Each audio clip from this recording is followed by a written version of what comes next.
Շնորհակալություն, պարոն Ղազենյան, իրականում շատ լավ եք լղոզում բոլոր հարցերը, ես էլ եմ հիացած ձեր հմտություններից, ուղղակի ճիշտ է, մենք հիմա քննարկում ենք տարածքային ինքնակառավարման եւ շրջակա միջավայրի մշտական հանձնաժողովի ձեր թեկնածության հարցը, ու դուք ձեր ելույթում ասեցիք, որ շատ եք խոսել հեծից եւ կարիք չեք տեսնում հեծի մասին խոսելուց, ես նես չեմ կարծում, պարոն Ղազենյան, դուք պետք է խոսեք միայն հեծից, դուք ուրիշ բանից չեք կարող խոսել, որովհետեւ դուք եղել եք հեծում տնօրենի տեղակալ իրացման գծով եւ եղել եք տնօրենի ժամանակավոր պաշտոնակատար եւ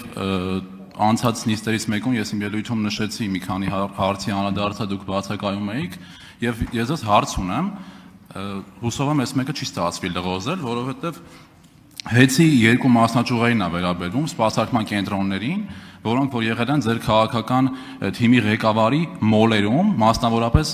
Տաշիր առևտրի կենտրոնում եւ Ռիո մոլի սպասարկման կետերին է վերաբերվում, այնինչ ներկա ժամանակավոր կառավարիչի աշխատանքի անցնելուց հետո այդ մասնաճյուղերի պայմանագրերը խզվել են եւ մոտակայքում մի դեպքով անհատույց արդեն գտնվել է տարածք, որը պատկանել է հենց հեծին եւ անվճար այս պահին սպասարկում է մեր քաղաքացիներին տվյալ շրջանում, իսկ մյուս դեպքում արդեն էականորեն էժան հնարավորություն է եղել ավելի էժան տարածք վարձակալել, հարցերը շատ են հեծի հետ կապված, շատ են, ձեր սպասածից էլ շատ են, դուք էլ չեք պատկերացնի թե ինչ շատ են, բայց այս մի դեպքով եմ ես ցանկանում դուք պատասխանեք, արձագանքի ժամանակ էլ ավելի հետաքրքիր հարց ունեմ։ Ես եթե ասած չլինեի, որ 64 պատգամավորի քաղաքացիական պայմանագիր կուսակցության ֆրակցիայի եւ ընդհանրապես որևէ կառավարող մարմնի ղեկավարի կամ առհասարակ բոլորի առաջ բացեմ, ես կզարմանայի ձեր ասածից, չէ զարմանա, որովհետեւ ասում եք շատ հարցեր ունեմ, խնդրեմ, որ ձևաչափով ուզեք, երբ ուզեք։ Չէ, հիմա չէ, պարտադիր չի, մենք հո միայն տեսախցիկների համար չենք խոսում։ Հիմա իմ մոտ տպավորություն է ստեղծում, որ ձեզ ոչ թե հարցերն են հետաքրքրում, այլ այստեղ հնչեցնելը։ Դե, ուրեմն կարելի է տեսնել, խոսել, զրուցել։ Կպատասխանեմ։ Պարոն Խաչատրյան,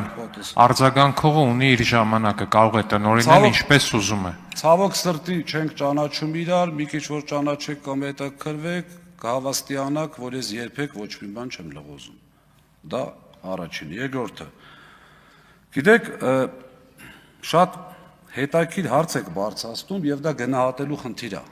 Հիմա եթե Ռիո մոլի գովազ չընչի, բայց տարածքանուններով ասենք, եթե Ռիո մոլում տարածք ալնում, որտեղ մոտարապես 10-15 հազար մարդ է մտնում եւ բոլորին շատ ավելի այսպես հեշտ է այդտեղ գալ իր բոլոր, ինչ որ որոշակի կարիքներ հոգալու համար, ինչ որ բաներ անելու համար դա էլ հետը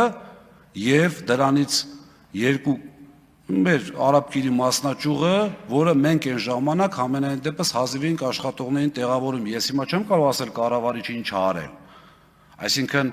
այս պահին չտիրապետելով ում անդեղից հանել ինչ արել, որպեսզի այդ տարածքը ստանա, չեմ կարող պատասխանել, բայց գտնում եմ, որ մեր քաղաքացիների հարմարավետության առումով դա ճիշտ որոշում էր, եւ երկրորդը, եթե խոսում ենք ամիսը մի 100-200 հազար ավել ինչ որ միտեղ տալու հետ կապված, եկեք մի բան չմոռանանք։ 13 եւ ավել տոկոսից, մոտարապես 14%-ից կորուստի իջել է 6.3%, հարգելիներս։ Եվ ամեն տոկոսը դա միլիոնավոր դոլարներ են։ Երբ որ մարդը իր ճիշտ կառավարմամբ բերում է նրան, որ սնանկության խնդիր չի առաջանում, պետության համար խնդրեմ չի առաջացնում, կարծում եմ, որ այդտեղ եթե անգամ տեսականորեն պատկերացնենք, որ 2 կամ 300 հազար դրամ ավել է եղել, հավատացած եղեք, դա Կարապետյաններին անհրաժեշտ չի, կարծում եմ տրամաբանությանը մոտ է։ Ինչ վերաբերում է էժան տարածքին, օրինակ Շենգավիթ տարածքում կարելի է տարածք վարձել ներքին Չարբախում, շատ էժան է։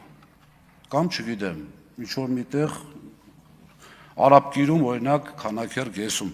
բայց դա չի նշանակում, որ ինքը ամբողջ վարչական շրջանի համար հանդիսանալու է որպես սպասարկման տարածք, սպասարկման կենտրոնի տարածք։ Պետք է ուսումնասիրել ինչ է արել, իմ ժամանակ կոնկրետ այդտեղ չկար նստելու, կաբինետ չկար։ Արձագանք։ Պարոն Ղազենյան, չէ, իրոք հիացած եմ։ Շնորհակալություն։ Բայց չէ, պատասխանները դե վստահաբար թերի են, Առաջիկայում վստահաբար կանդրադառնանք այս հարցերին ու ոնց կցանկանաք թեկուզ առանց կամերաների, բայց միևնույն ժամանակ նաև կամերաներով, որովհետև այդ մեր վճարած քաղաքացիների հարկերի մասին այդ 100-200 դրամ էդի, որ դուք ասում եք ձեր համար մեծ փող չի, Հայաստանի Հանրապետության բազմաթիվ մարդկանց համար դա մեծ գումարներ է։ Իսկ երկրորդ հարցը, ձեզ պատկանող Range Rover մեքենան քաղաքում շրջում էր կարմիր դեսպանատան համարներով, որը որ Ռուսաստանի դեսպանատան բալանսի վրա է նստած, ինչ պայմանով է ու ինչ ակնկալիքով է այդ համարները ձեզ տրվել, ինչի դիմաց է տրվել ու որն է դրա նպատակը այդ կարմիր պետհամարանիշներով Երևանի փողոցներում եւ առհասարակ Հայաստանի Հանրապետությունում շրջելու։ Խնդրում եմ այս հարցին պատասխանեք, որը եվրոինտեգրումը ընտրած ուժի համար շատ հետաքրքիր է մեր քաղաքացիները լսեն, թե ինչ կապակցվածություն կա Ռուսաստանի դեսպանատան եւ ձեր Շատ հետաքրքիր հարց է, չեմ էլ ուզում ընդհատեմ, բայց ժամանակ արձագանք, պարոն Ղազարյան։ 18 թվականից սկսած ես ինձ բռնացրել եմ այն մտքի վրա, որ զարմանում եմ, թե ինչի եմ զարմանում, բայց հա, համաձայն եմ, դուք էլ կարաք։ Հիմա շատ այսպես դարակազմիկ բան եմ ասելու։ Ցավոք սրտի այդ համարները չի եղել Ռուսաստանի Դաշնության։ Այդ համարները եղել է Լատվիայի պատվո հյուպատոսության համարներ։ Դրա համար էլ եվրոինտեգրում ենք եղել։ Մեքենան չի եղել իմ սեփականություն, մի րոպե Ժորժ ջան կներեք։ Մեքենան չի եղել իմ սեփականությունը, մեքենան եղել է Լատվիայի հյուպատոսության սեփականությունը, եղել է հյուպատոսի սեփականությունը եւ պարոն Խաչատրյան,